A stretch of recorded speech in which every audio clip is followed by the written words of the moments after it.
नमस्कार दोस्तों, welcome to the my YouTube channel learning student. स्वागत है आप सभी लोगों का हमारे इस एक और नई वीडियो में। तो आज हम लेकर आए हैं class 12th Hindi. Class 12th का हिंदी का क्वेश्चन लेके आए हैं जो हर साल क्वेश्चन एग्जाम में पूछे जाते हैं। और इस क्वेश्चन को जो है हम आप लोगों को बताने जा रहे हैं। तो देखिएगा पहला क्वेश्चन क्या है। देखिए पहला क्वेश्चन है, लेखक की जीवनी पूछता है 5 नंबर में। और ये टोटल कितने नंबर का है जो क्वेश्चन हम बताने जा रहे हैं, ये टोटल 35 नंबर का क्वेश्चन है। तो पहला लेखक का जीवनी पूछता है 5 नंबर में, दूसरा कवि का जीवनी पूछता है 5 नंबर में, कहानी का सारांश पूछता है ये भी 5 नंबर का, निबंध पूछता है ये कितने नंबर का, 9 नंबर का। देखिए सबसे ज़्यादा बड़ा यही है 9 नंबर का। प्रार्थना पत्र 6 नंबर का, स्वपठित खंड काव्य ये भी 5 नंबर का। तो ये टोटल कितने नंबर का, 35 नंबर का टोटल क्वेश्चन ये है जो ये हम अब आप लोगों को दिखाने जा रहे हैं। तो देखिएगा, देखिए किसी एक लेखक का जीवन परिचय देते हुए उसकी साहित्य पर प्रकाश डालिए। ये कितने नंबर का भी आप लोगों को बताएं, 5 नंबर का। तो देखिए इम्पोर्टेंट यही तीनों हैं। पहला वासुदेव शरण अग्रवाल, दूसरा हजारी प्रसाद द्विवेदी, तीसरा हरिऔध सिंह उपाध्याय। ये तीनों जो है बिल्कुल इम्पोर्टेंट लेखक का जीवन परिचय है और ये हर साल क्वेश्चन में आता है। अगर तीनों न आए तो इसमें से कोई ना कोई जरूर एक आएगा। तो इन तीनों को जरूर से आप तैयार कर लीजिएगा, ये तीनों ही मोस्ट है। दूसरा क्वेश्चन देखिए, किसी एक कवि का जीवन परिचय देते हुए उसकी साहित्यिक परिचय लिखिए। तो देखिए सबसे पहले ये जान लीजिए कि आप लोग जब जीवनी लिखेंगे कवि का या लेखक का तो उसमें साहित्यिक परिचय जरूर लिखिएगा। तो देखिए पहला क्या है, जयशंकर प्रसाद, दूसरा मैथिली शरण गुप्त, तीसरा महादेवी वर्मा। ये तीनों मोस्ट है, ये हर साल एग्जाम में आता है। तीनों जरूरी है, इसमें से कोई भी आ सकता है, इसलिए आप लोग तीनों तैयार कर लीजिएगा। आगे देखिए, पंचलाइट अथवा बहादुर कहानी का सारांश अपने शब्दों में लिखिए। अधिकतम शब्द सीमा 80 शब्द है। तो देखिए कहानी अगर हम लोग लिखेंगे ना तो 150, 200, 250 ऐसे वर्ड चला जाएगा। वैसे तो कहानी है तो भाई उतना तो जाएगा ही, कहानी लिखेंगे तो इसको सारांश यानी छोटा में केवल 80 शब्द में लिखना है। तो हम इस कहानी के सारांश को आप लोग के वीडियो में डाल दिए हैं, तो आप लोग देख लीजिएगा। पंचलाइट और बहादुर दोनों कहानी हमने वीडियो डाल दिया है, बहुत ही अच्छे तरीके से और बहुत ही कम शब्दों में। आगे देखिए, निम्नलिखित विषयों में से किसी एक पर अपनी भाषा शैली में निबंध लिखिए। देखिए भाषा शैली में निबंध यानी निबंध कितने नंबर का, 9 नंबर का है। तो देखिए कौन कौन सा है, मेरे प्रिय कवि, पर्यावरण प्रदूषण समस्या एवं समाधान, जनसंख्या समस्या एवं समाधान, विज्ञान वरदान व अभिशाप। ये चारों मोस्ट है, इसीलिए बहुत अच्छे से पढ़ लीजिएगा। और इसे कुछ बच्चे होते हैं ना याद करते हैं, तो इसे याद नहीं करना है।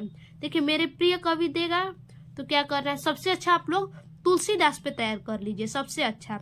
मेरे ये क्या कहते हैं, मेरे प्रिय साहित्यकार भी देता है, तुलसीदास पे तैयार कर लेंगे। या फिर आप लोग के लिए अदर कवि भी जो होंगे, जो अच्छे होंगे आप लोगों के लिए, तो किसी कवि पे तैयार कर लीजिएगा। और ये जो पर्यावरण प्रदूषण का समस्या है तो बस देखिए कुछ नहीं करना है, इसमें ज़्यादा याद नहीं करना है। हेडिंग आप लोग एक ध्यान से देख लीजिएगा और उस हेडिंग के अनुसार जो जो समस्या होगा सब कुछ उसमें डाल दीजिएगा। प्रदूषण पे जो भी आप लोग को समझ में आए वो डाल दीजिएगा। देखिए उसी प्रकार है जनसंख्या समस्या एवं समाधान। तो जनसंख्या समस्या में भी तो आप लोग बना के हेडिंग लिख ही सकते हैं, या फिर हेडिंग को बस याद कर लीजिएगा और उसी के आधार पे लिखते जाइएगा। इसमें से जानते हैं किसी भी निबंध को याद करना ही नहीं है, बस आप लोग हेडिंग को याद कर लीजिएगा और समझ समझ के लिखिएगा। उसी तरह से क्या है, विज्ञान वरदान व अभिशाप, तो विज्ञान आजकल जो भी चीजें हो रही हैं सब विज्ञान की ही देन है, तो बस उसी चीज को हेडिंग बना करके लिख दीजिएगा। केवल समझ के लिखिएगा, वो भी अपने भाषा में। ऐसे अपने भाषा में लिखेंगे तो बहुत ही अच्छा रहेगा। अगला क्वेश्चन, अपने नगर की सफाई के लिए अध्यक्ष नगर पंचायत को एक प्रार्थना पत्र लिखना है। देखिए अपने नगर की सफाई के लिए, यानी ज़्यादा गंदगी है, ये बीमारियां फैल रही हैं, इन्हीं सब के सफाई के लिए नगर पंचायत को एक प्रार्थना पत्र लिखना है। और उसके अलावा अथवा करके, और दूसरा क्या है देखिए, व्यवसाय के लिए ऋण प्राप्त करने हेतु अपने निकटस्थ किसी बैंक के शाखा प्रबंध को आवेदन पत्र लिखिए। देखिए आपको व्यवसाय करना है या फिर पढ़ाई के लिए ऋण चाहिए बैंक से, कुछ भी करने के लिए आपको बैंक से ऋण चाहिए, तो देखिए इसको लिख देंगे। बहुत ही आसान तरीके में लिखेंगे, बहुत ही आसान शब्दों में लिखेंगे, अपने भाषा में ही लिखिएगा। देखिए इसमें से जो भी क्वेश्चन सॉल्व कीजिएगा ना, अपने भाषा में ही लिखिएगा जो आपको समझ आए। ऐसे क्या एग्जामिनर भी यही देखता है कि बच्चा अपने भाषा में लिखा है या फिर किताबी ज्ञान के भाषा में लिखा है। अगला क्वेश्चन देखिए, स्वपठित खंड काव्य के आधार पर किसी एक खंड के एक प्रश्न का उत्तर दीजिए। देखिए इसमें भी अधिकतम शब्द कितना दिया है, 80 शब्द दिया है। तो देखिए ये भी क्या जिला वाइज करके आता है। देखिए जैसे गाजीपुर जिले में क्या है, त्यागपथी है, तो त्यागपथी क्या है, खंड काव्य के आधार पर राज्यश्री का चरित्र चित्रण कीजिए। और अथवा में करके देखिए, त्यागपथी खंड काव्य की कथा वस्तु संक्षेप में लिखिए। तो देखिए जो राज्यश्री का जो यहाँ चरित्र चित्रण चित्रांकन करने के लिए दे रहा है, तो उससे अच्छा है कि हम क्या कथा वस्तु ही सापेक्ष में लिखेंगे, और ऐसे हमारा टाइम भी बचेगा। देखिए उसी तरह से दूसरा क्या है, रश्मि रथी है, ये दूसरे जिले का है। इसमें भी देखिए कथा वस्तु आया है ना, कथा वस्तु सापेक्ष में लिखने के लिए। और तीसरा भी क्या है देखिए, मुक्ति यज्ञ है, मुक्ति यज्ञ, इसमें क्या है गांधी जी का चित्रण दिया है, और इसमें भी अथवा में दिया है कथा वस्तु संक्षेप में लिखने के लिए। तो वैसे तो हम आप लोगों को यहाँ पे 3 ही केवल दिखा रहे हैं, पेपर में 6-7 आता है।